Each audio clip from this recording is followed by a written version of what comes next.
Bonjour et bienvenue dans la chronique Sensiblement Vous. Je vous retrouve tous les jeudis sur Radio Laurent à 8h40 et en replay pour une bulle de douceur afin de vous aider à explorer votre sensibilité, à vous reconnecter à votre âme et à trouver plus d'harmonie dans votre quotidien. Lors des précédentes chroniques, je vous ai expliqué chaque blessure de l'âme issue du livre de Lise Bourbeau. C'est un concept largement utilisé dans l'accompagnement des personnes pour comprendre leur schéma inconscient.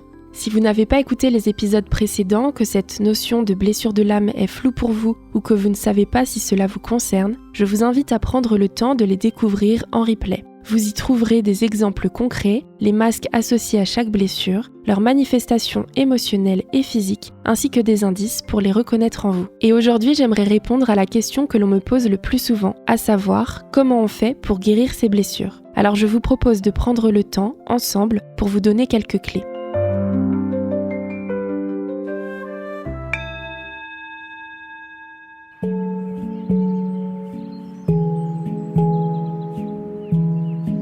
La première chose que je voudrais vous rappeler, c'est que guérir une blessure de l'âme, c'est tout un processus et non une case à cocher. On ne supprime pas, entre guillemets, une blessure comme on supprime un fichier sur un ordinateur. Une blessure d'âme, c'est une empreinte émotionnelle très ancienne, souvent formée dans l'enfance, et qui continue de se rejouer tant qu'elle n'est pas reconnue, accueillie et peu à peu transformée.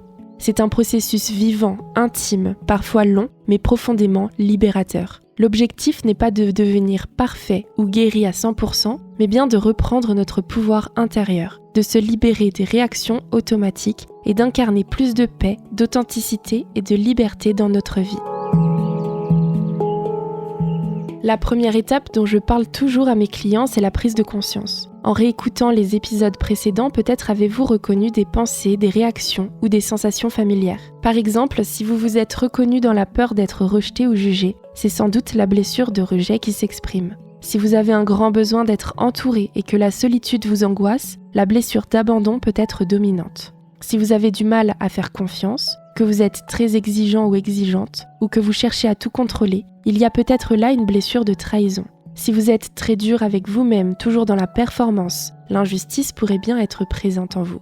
Et si vous avez tendance à vous oublier, à vous culpabiliser pour tout, ou avoir honte de vous-même, la blessure d'humiliation est sûrement activée. Mettre des mots, c'est déjà un grand pas. C'est permettre de sortir du jugement et de comprendre que ces réactions ne sont pas réellement vous, mais des mécanismes de survie.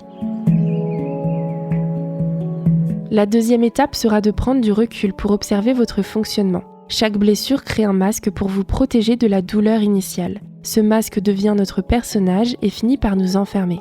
Observer quand ces masques s'activent dans notre quotidien, c'est apprendre à vous regarder avec lucidité et douceur. Ce n'est pas toujours confortable, mais c'est essentiel.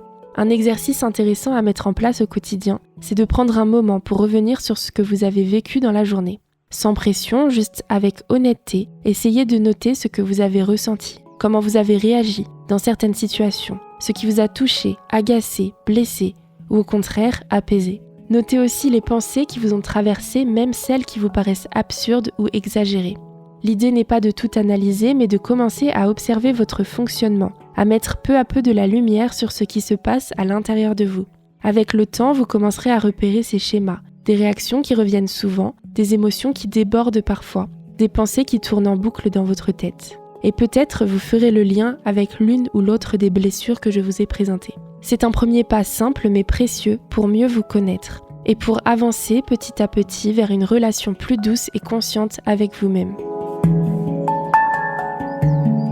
Une autre grande étape du chemin de guérison, c'est d'apprendre à devenir cette présence rassurante que l'on a tant cherchée à l'extérieur. Pendant longtemps, on a cru que c'était l'amour de l'autre, sa reconnaissance, sa fidélité ou même son regard qui allait nous apaiser. Mais peu à peu, on découvre que cette sécurité profonde, elle vient véritablement de l'intérieur. Cela commence par se demander « Qu'est-ce qui me fait du bien, à moi ? Qu'est-ce qui m'apaise vraiment quand je vis une tempête émotionnelle ?» Ça peut être un moment de silence, une marche seule en nature, écrire ce que vous ressentez, respirer profondément, mettre de la musique douce, prendre un bain chaud ou vous faire un bon repas par exemple.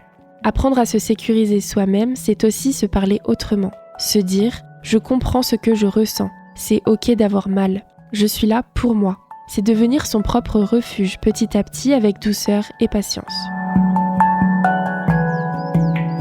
Guérir une blessure de l'âme, ce n'est donc pas quelque chose que l'on coche comme une case accomplie une bonne fois pour toutes. En réalité, on ne guérit jamais totalement une blessure à 100%. Elle fait partie de notre histoire, de notre construction. Mais ce qui change profondément avec le temps, c'est notre manière d'y réagir. On devient de plus en plus conscient, de moins en moins en réaction automatique, et surtout, on souffre de moins en moins. Ce qui nous bouleversait hier avec intensité nous touche aujourd'hui avec plus de distance, plus de douceur. C'est un chemin qui dure toute une vie, mais qui à chaque pas nous permet de gagner en liberté intérieure. Et c'est ça finalement guérir, c'est ne plus se laisser gouverner par nos blessures, mais avancer avec elles en paix.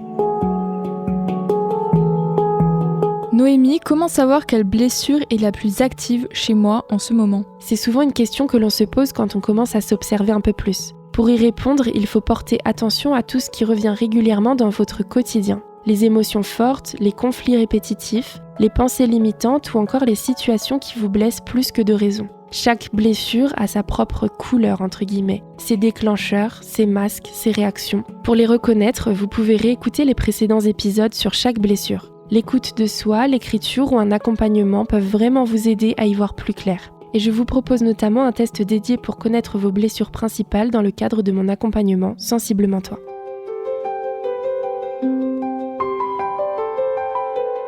C'était Noémie Pruvot dans votre chronique Sensiblement Vous, un moment pour vous recentrer et écouter votre intériorité.